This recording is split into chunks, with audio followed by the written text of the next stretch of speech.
It's been a big story all year, and now it's time for weather watchers to start turning their attention from tornadoes to hurricanes, because today is the first day of the Atlantic hurricane season. Marysol Castro is in Galveston, Texas, with more on that for us this morning. Marysol, good morning again. Good morning, Chris. Good morning, everyone at home.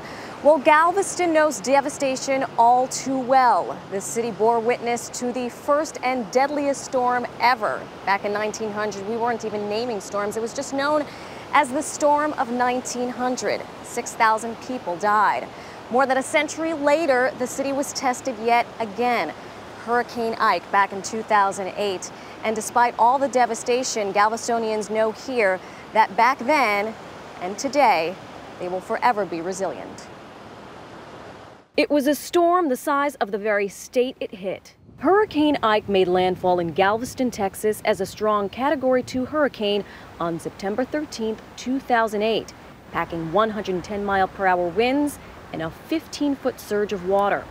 112 people died, and it was the third costliest hurricane in history, with nearly $30 billion in damage. It's going to come back. So come back. Natalie Monsrud owned the Star Drugstore restaurant. She'd only been open for 1 year when Ike hit.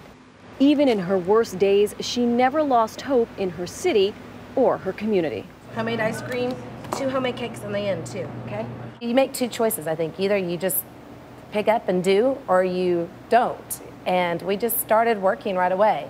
Okay, Mr. Cruz. 3 years later, business is booming, and Natalie is proof positive that Galveston has made a comeback. 2008 was the last time a major hurricane made landfall in the U.S. This year, the National Hurricane Center predicts a very active tropical storm season. The above normal activity that we've been in for the last couple of decades is going to continue this season as well. That means above average hurricane activity in the Atlantic. Hi, Mrs. Thomas. Yeah. How are you? I'm Marysol Castro. How are you, Marysol? Lyda Ann Thomas was Galveston's mayor when Ike made landfall. We have a lot of history. We've been through a lot of storms, a lot of bad times, a lot of good times. Thomas's grandfather helped rebuild the city more than a century ago, after the hurricane of 1900, the deadliest natural disaster in U.S. history.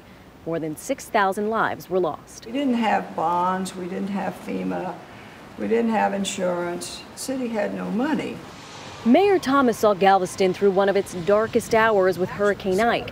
And even now, her city's wounds are still healing. Everybody's still struggling. If 2011 marks the return of another active hurricane season, at least one survivor is prepared to stay. There's just too much family and just memories and, you know, tears. So, yeah, too much that I couldn't walk away.